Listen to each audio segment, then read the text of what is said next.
Everybody, my self doctor sister Manju Toppo और आज हम पढ़ेंगे कॉन्ट्रैक्ट अकाउंट क्वेश्चन नंबर 1। आपका प्रोफेसर एमएल अग्रवाल की बुक देख लीजिए। क्वेश्चन मैं पढ़ दे रही हूँ।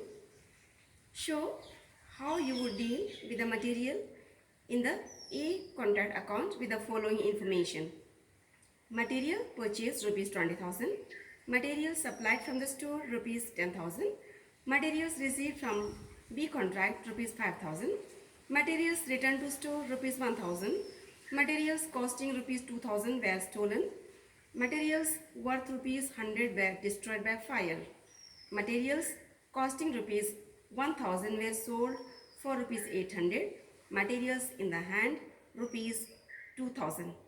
इस क्वेश्चन में हम देखेंगे कैसे हम मटेरियल का ट्रीट करते हैं। ट्रीट कैसे करते हैं माने कि किसको हम डेबिट साइड में लिखेंगे और किसको हम क्रेडिट साइड में लिखेंगे। बहुत छोटा सवाल है लेकिन हम सवाल की शुरुआत इसी से करते हैं जिससे कि आपको समझ अच्छे से आ जाए। यहाँ हमको जानना है कि कौन सा मटेरियल को हम डेबिट साइड पे लिखेंगे और किसको हम क्रेडिट साइड पे लिखेंगे। ध्यान रहे मैंने आपको समझा चुका था what comes in debit what goes out credit. तो यहाँ हम देखेंगे कहाँ से हमको मटेरियल आ गया है। यहाँ देखिए हमने मटेरियल परचेज किया है यहाँ पर 20,000 में। Material supplied from other stores हमको मिला है 10,000 and to material from the B contract B से हमको 5,000 का मटेरियल आया है। तो हमने इसको डेबिट साइड पे लिखा है और हमारे पास जो मटेरियल जा रहा है हमारे कॉन्ट्रैक्ट से उसको हम क्रेडिट साइड पे लिखेंगे। और कैसे जा रहा है आपको दिया हुआ है। By material return to store. Okay, ये हमने मटेरियल को कहाँ रिटर्न कर दिया स्टोर में तो 1,000 हो गया। बाय मटेरियल सोल्ड हम क्या किया मटेरियल को विक्रय कर दिया। कितना का मटेरियल आपका 800 का है माने 800 रुपीज़ हमको रिसीव हो रहा है। हमने मटेरियल को सोल्ड किया है ₹800 में। फिर next bye statement of profit and loss account और इसमें आपका दिया आपका मटेरियल सोल्ड। यहाँ जो भी आपको लॉस हो रहा है या तो प्रॉफिट हो रहा है ये आपका कॉन्ट्रैक्ट अकाउंट से बिल्कुल नहीं हो रहा है। जो हम कॉन्ट्रैक्ट लिए हैं किसी चीज़ को बनाने के लिए उसमें हमको लाभ नहीं हो रहा है। वो लाभ और हानि नहीं बता रहा है लेकिन हमको मटेरियल से या तो प्लांट से। तो इसलिए हम इसको कॉन्ट्रैक्ट अकाउंट में ना लेकर के हम कहाँ ट्रांसफ़र करते हैं statement of profit and loss account में ट्रांसफ़र करते हैं। ये एक इम्पोर्टेंट चीज़ है। तो यहाँ पर मटेरियल सोल्ड आपका दिया हुआ है।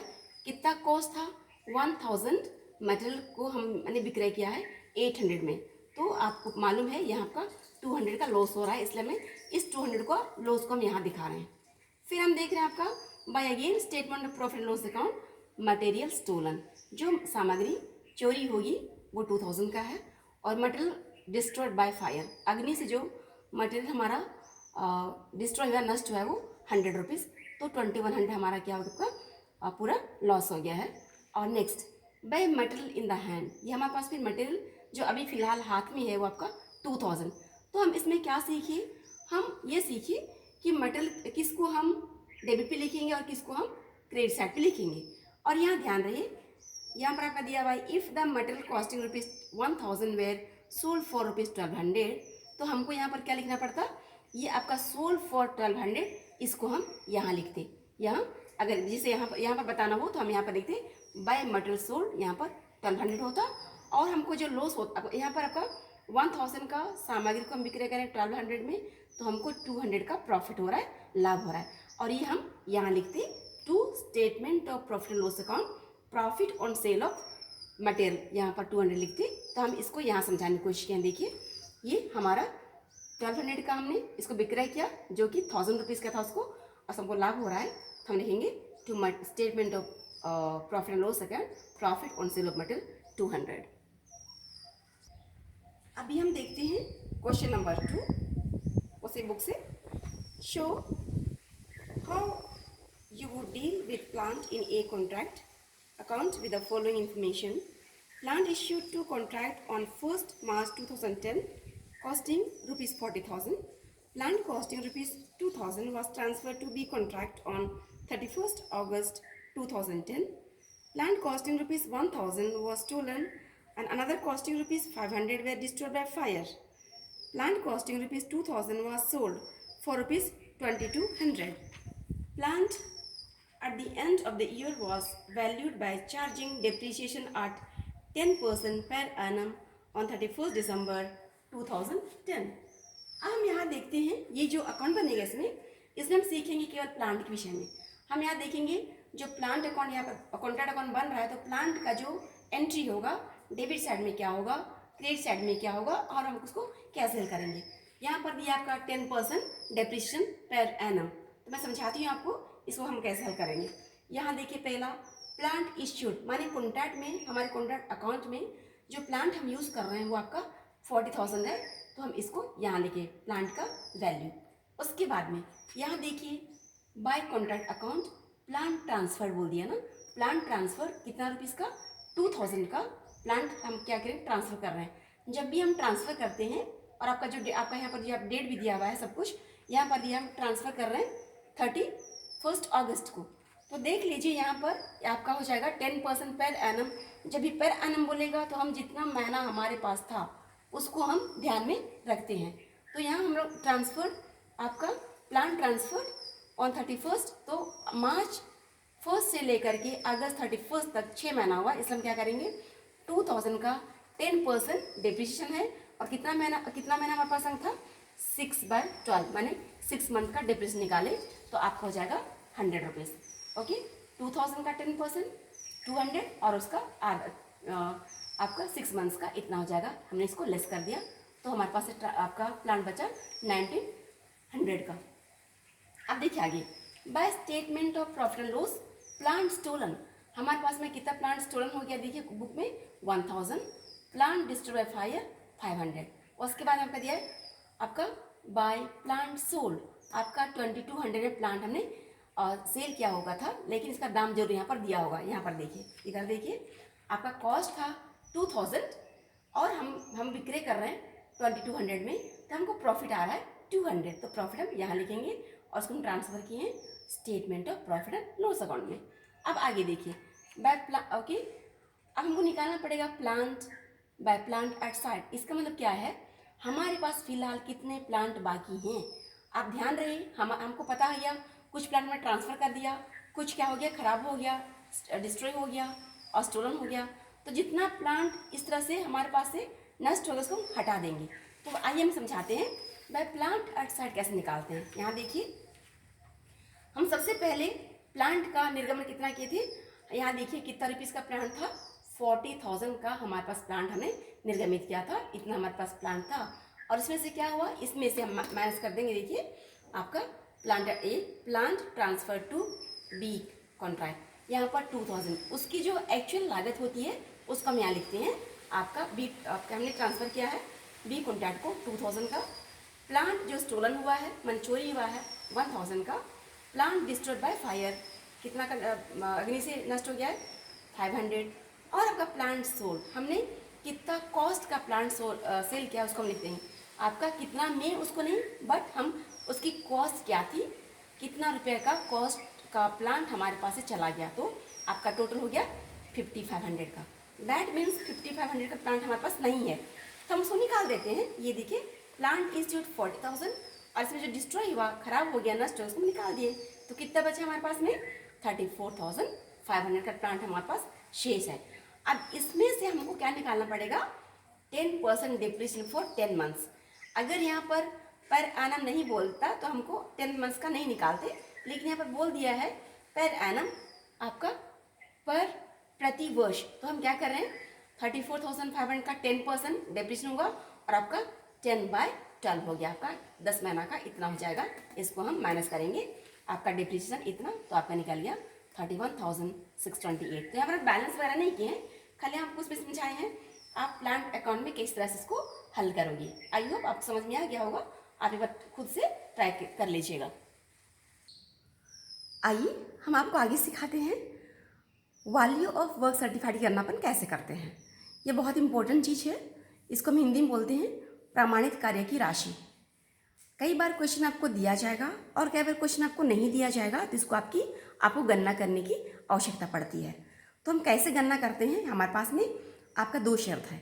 आप क्वेश्चन को ध्यान से पढ़ लीजिएगा, उसमें किसके विषय में आपको सूचना दी गई है।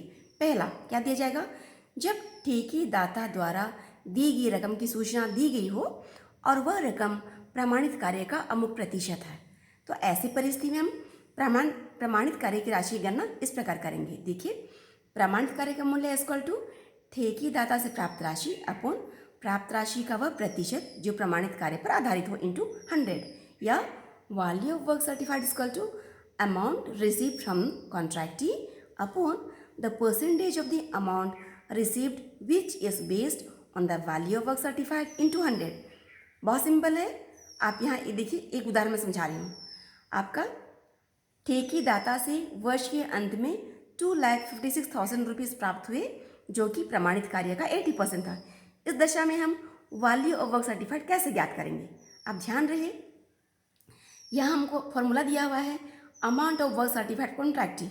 यहाँ पर हम कितना कॉन्ट्रैक्टी से कितना हम लोग राशि प्राप्त कर रहे हैं, 2,56,000 इंटू 100, ये 100 हो गया, upon the percent of the amount receipt which is based on the value of work certified. हम कितना परसेंट, ये आपका है प्रमाणित कार्य का 80% था। तो ये इस तरह से हम क्या निकाल सकते हैं, ये क्या है, वैल्यू ऑफ वर्क सर्टिफाइड। हाँ, मैं दोबारा से बोल रही हूँ, अमाउंट रिसीव्ड फ्रॉम द कॉन्ट्रैक्टी इतना हो गया इंटू 100 अपॉन 80%। यानी कि सिंपल सी बात है, यहाँ पर जो प्राप्त राशि हो रही है 56,000, ये प्रमाणित कार्य का 80% था। तो हम क्या करेंगे, प्रमाणित कार्य का हम 100% निकाल देंगे। आपका प्रमाणित कार्य इसका हम 100% निकाल दिए, तो आपका इतना हो गया। ये पहली दशा है। दूसरी दशा क्या है, जब प्रमाणित कार्य ठेका मूल्य या कुल के कार्य के मूल्य के किसी भाग पर आधारित है, माने कि when the value of work certified is given on the basis of work being done. तो बहुत सिंपल है, इसको हम इस तरह से निकालेंगे।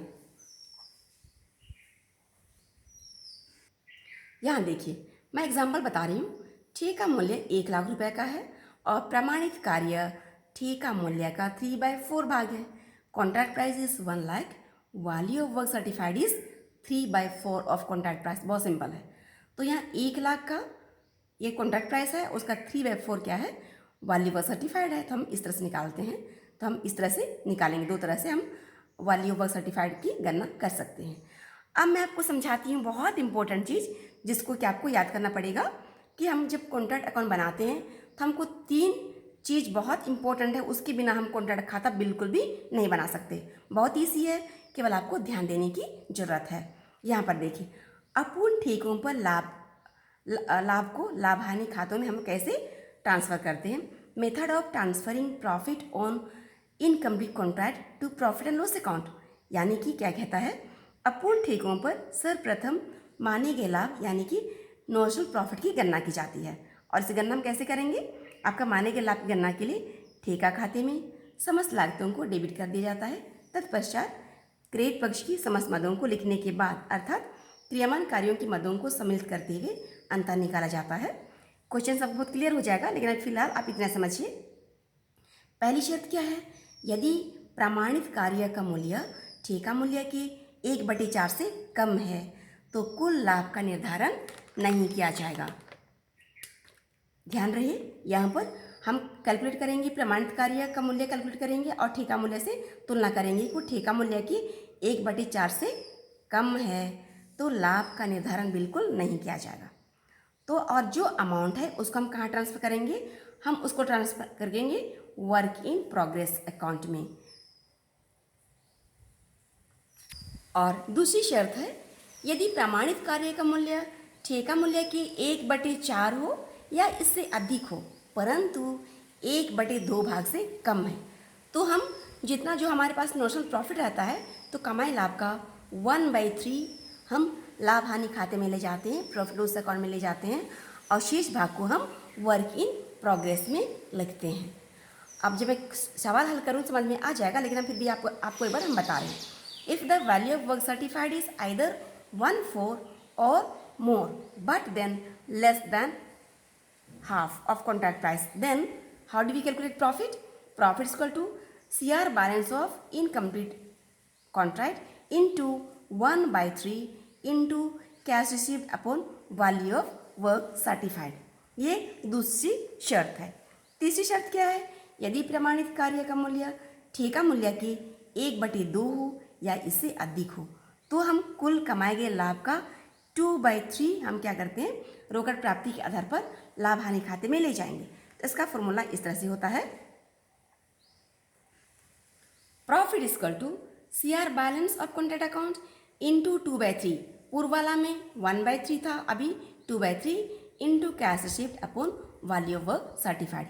इस तरह से हम 3 शर्त को जानते हैं। आप इसको आराम से पढ़ लीजिएगा और समझ लीजिएगा, और क्वेश्चन हल करते समय आपको समझ में आ जाएगा। अब मैं आपको आगे समझाती हूँ। हम जब ठेका अकाउंट बनाते हैं तो किन किन बातों पर हमको ध्यान रखने की आवश्यकता होती है। तो सबसे पहला आपको ध्यान देना है, प्रश्न में पूछा क्या गया है, what is asked in the question. सबसे पहले देखिएगा सवाल में क्या क्या हल करना है। केवल कॉन्ट्रैक्ट अकाउंट ही बनाना है या उसके अतिरिक्त हमको कॉन्ट्रैक्टी अकाउंट बनाना है कि वर्किंग प्रोग्रेस अकाउंट बनाना है या फिर बैलेंस शीट में। तो इन सबको हमको ध्यान से पढ़ना है कि हमको क्या क्या बनाना चाहिए। और दूसरा इंपॉर्टेंट चीज़ हमको क्या देखना है, ठेके की अवधि माने टाइम पीरियड ऑफ अकाउंट। आपका प्रश्न पढ़कर ऐसे ही ठेके की अवधि ज्ञात करनी चाहिए। इसके आधार पर हमको क्या निकालना पड़ेगा, ह्रास की गणना करनी पड़ेगी। यदि आपको बोलता है पर एनम या तो प्रति वर्ष, तो आपको ध्यान देना पड़ेगा वो आपके पास में कितना दिन कितना महीना था होगा। यदि पर एनम नहीं बोलता है तो आपको सीधे सिंपल कैलकुलेशन करने की जरूरत पड़ती है। फिर तीसरा देखिए, ठेके की पूर्णता या अपूर्णता, माने ठेका यानी कॉन्ट्रैक्ट पूरा हो चुका है कि पूरा नहीं हुआ है। यदि पूरा नहीं हुआ है तो कितना काम पूरा हुआ है, 1/4 से कम है या तो 1/4 से अधिक है लेकिन 1/2 से कम होगा या फिर 1/2 के बराबर। तो हम इतने सारी बातों को ध्यान में रखने के पश्चात ही हम कॉन्ट्रैक्ट अकाउंट बनाना चालू करेंगे। मैं अगली वीडियो में सिंपल समझाएंगे कि कैसे कॉन्ट्रैक्ट अकाउंट बनाया जाता है। तब तक के लिए बाय बाय।